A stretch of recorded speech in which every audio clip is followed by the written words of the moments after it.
We spent quite a bit of time now talking about how the world can feed itself and what's happening to the great ecosystems, rainforests, oceans, the polar regions. Now it's time for us to focus on where most of the people live, and that's in the cities. Something remarkable happened in recent years, and that is that for the first time in all of human history, more than half of the human population now lives in cities. We know from time immemorial that our species started out as hunters and gatherers, all in vast rural areas. About 10,000 years ago, civilization began with sedentary agriculture. Rather than roaming, hunting, and gathering, humanity started to stay in one place. And as a food surplus was generated in the farm sector, an urban economy could arise, characterized most importantly by the fact that the people in the urban areas weren't agriculturalists. They were trading urban services, administration, manufactured goods, other kinds of services for the food produced by the farm communities. We know that up to the time of the Industrial Revolution, the farm sector simply wasn't productive enough to support a large urban economy. And even though the history of urban areas is known by the great monuments of Rome or London or other great cities of the world before the industrial age, the share of the world's population actually living in cities, we've already noted, was under 10% of the world's population. The vast majority of people up to the time of the Industrial Revolution were smallholder peasant farmers. With the Industrial Revolution and with the vast advances in agricultural productivity made possible by advances in scientific knowledge, the high-yield seed varieties we talked about that gave us the Green Revolution, the Haber-Bosch process that gave humanity chemical-based fertilizers, allowing a huge increase of agricultural productivity, machinery, tractors, harvesters, combines that allowed one farmer to farm a vast area as opposed to many, many peasant farmers with hoes, each farming a very small area, meant that a smaller and smaller proportion of the population could feed the country or feed the region. Ever since the start of the Industrial Revolution, therefore, we have been on a trajectory in which our economic activities worldwide have been less and less in the farm sector and more heavily concentrated in industry, including manufacturing and construction, and in services. And as the industrial and the service economy has risen, so too has urbanization. This is really the key starting point for our discussion about sustainable cities. Agriculture is based on people and land, and farmers live apart from other farmers on larger and larger farms as economic development takes place, working larger farm areas with more equipment. But for industries like manufacturing, finance, retail and wholesale trade, going to the movies, other forms of entertainment, sports events, public administration, it's not the land to the people that matters, it's people in the face of other people. It's the human interactions. The highest productivity for manufacturing, for construction, for wholesale and retail services, for finance, for public administration, for other specialized services, law and medicine, public health, are when people are concentrated in an urban setting. What this means is that as the need for farmers has diminished because each individual farmer is more productive and able to grow more food, not only for the farmer's own family, not only for a local community, but for the country. As the demand for farm activities has declined as a proportion of the total labor force, as more people have moved into manufacturing and services, those activities are located in urban settings, not in rural areas with large distances between people. So, together with the shift from agriculture to industry and services is a parallel, absolutely fundamental shift from rural areas of dispersed populations to urban areas of densely settled populations. We know, looking at the crowds in New York, at the unbelievable traffic jams in Dhaka, Bangladesh, of people in Shanghai. These are people on the move, densely settled, facing challenges in urban areas of navigating people rather than of harvesting crops, giving a completely different tenor and feel and pace and nature of life. Cities are, throughout the modern history, where the vast proportion of research and development, scientific innovation, engineering breakthroughs have taken place as well. And so cities have been the source of a tremendous amount of the technological advances for the countryside as well. This leads to a dynamic process where productive cities make the farms more productive. More productive farms actually release populations for urbanization because fewer farmers feed the whole country. That brings larger and larger cities, more and more concentration of people, and the tendency is towards more productivity, more intensive innovation, which then has a positive feedback, spurring more productivity in the countryside as well. But cities are also where politics is settled, and our capital cities are often places of great political contention, as well as the activities of industry and services and entertainment.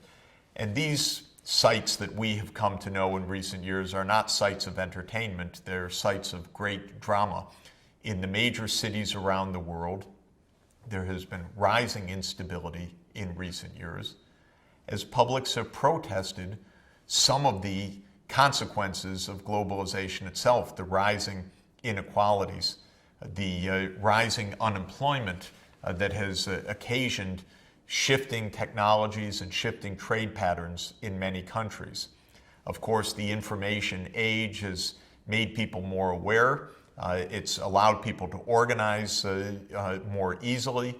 It's made people demand their say in government as well, overthrowing dictatorships. It's also enabled governments, in many cases, to impose stronger order themselves because they use these technologies for clashing with their own citizens or cracking down on their own citizens in many cases. The result is a lot of instability, and the instability shows up in the cities. So what can we say as a starting point to an exploration of what will it mean for the cities to be sustainable?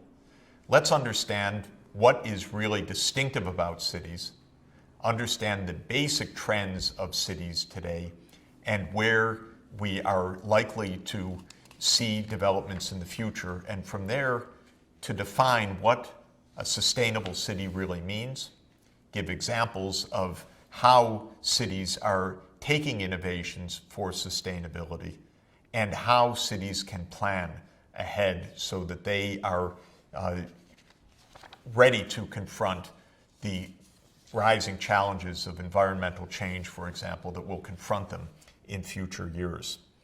What's distinctive about cities? First, population density. By definition, an urban area is a densely settled area. Of course, the large cities are now not thousands, but millions. And the megacities are places of over 10 million population, and their number is growing significantly. Second is the economic activity.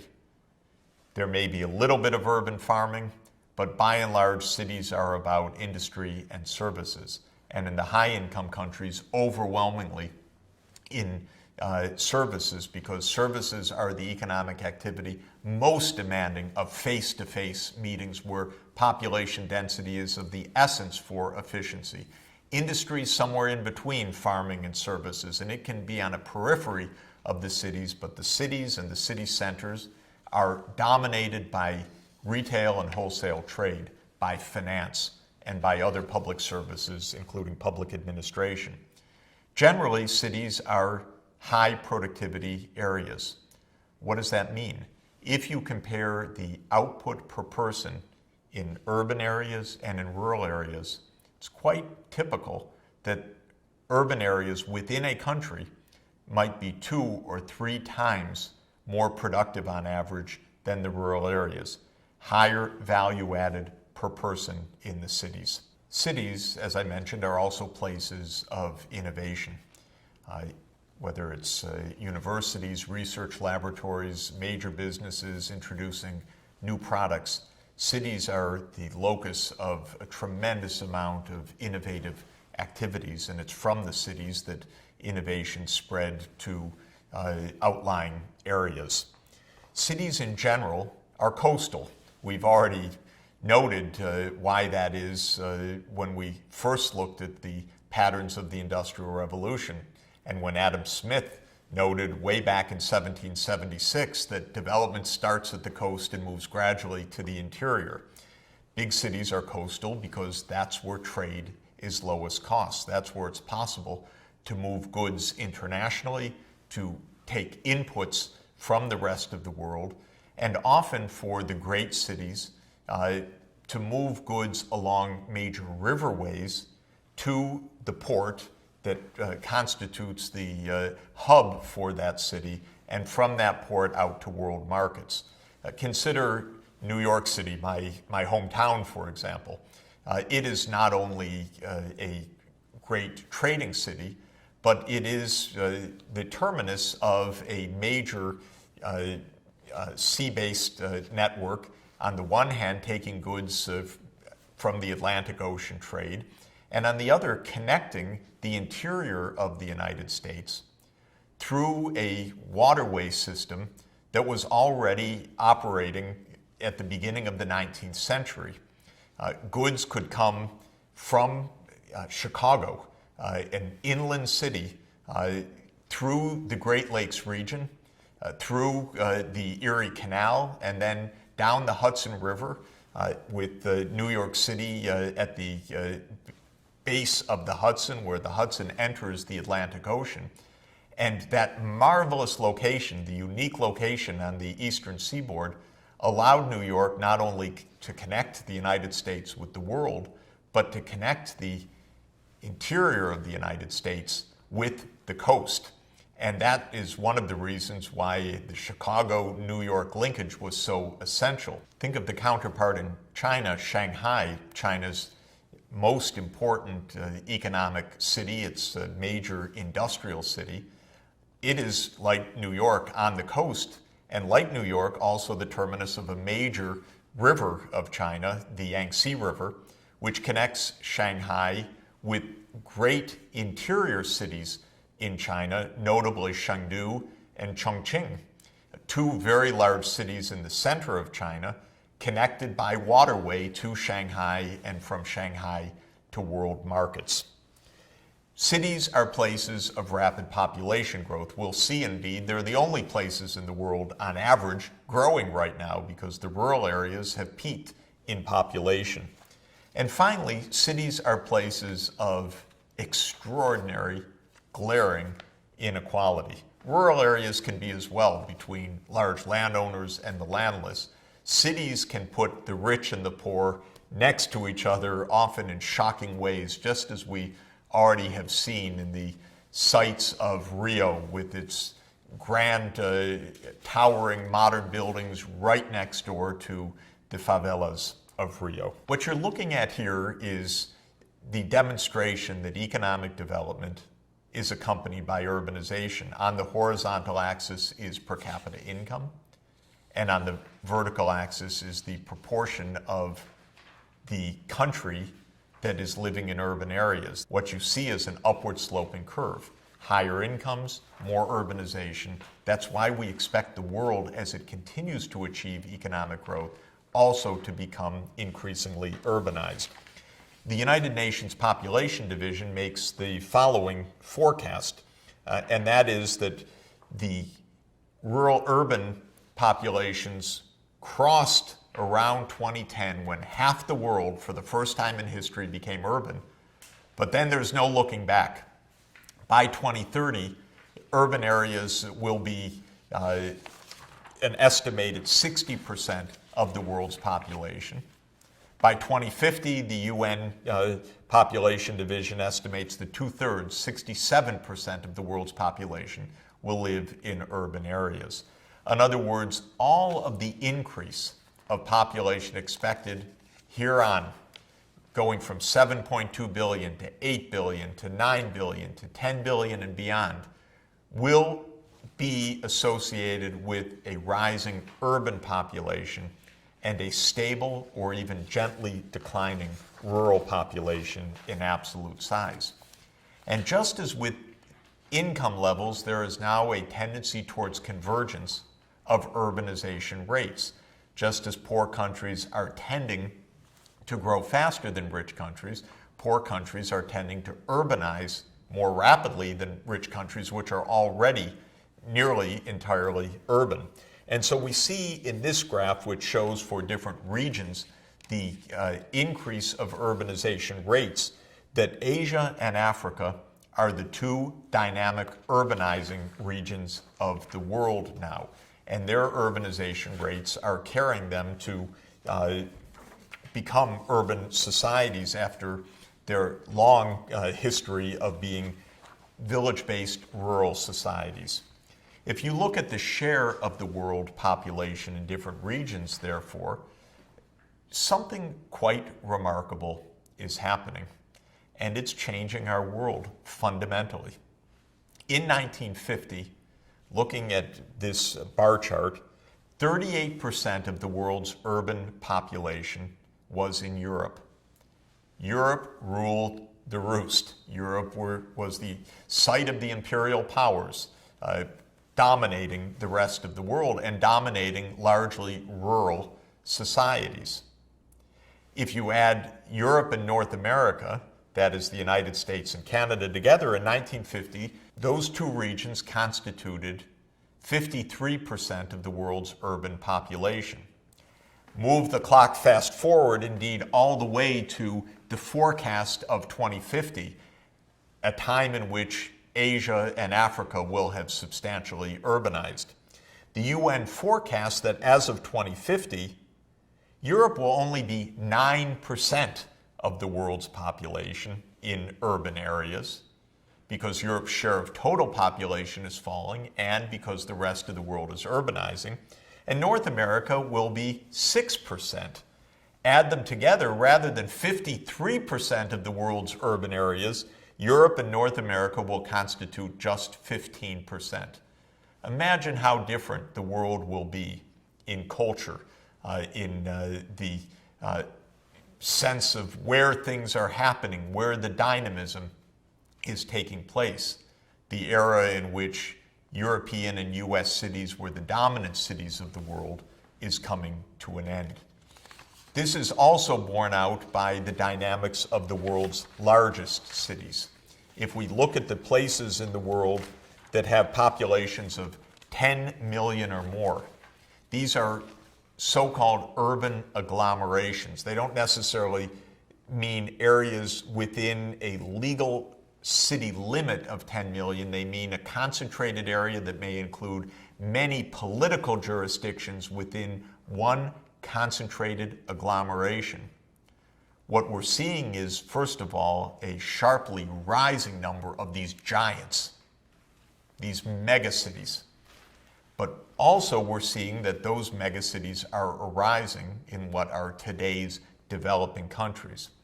Back in 1950, there were just two megacities, Tokyo and New York, both in the developed world. As of 1990, there were now 10 megacities, 4 of them were in the high-income countries, 40%. The other 60% were now big agglomerations in developing countries. From the most populous downward, that's Tokyo, New York, Mexico City, Sao Paulo, Mumbai, Osaka, Calcutta, Los Angeles, Seoul, and Buenos Aires. 4 of them, Tokyo, New York, Osaka, and Los Angeles, in the high-income countries. By 2011, there are now 23 such mega cities, and only 6 of them, a little over 1/4, are in the high-income countries, and the other 17 are in today's developing world. And according to the UN's forecast, for 2025, astoundingly, there will be 37 mega cities. 37.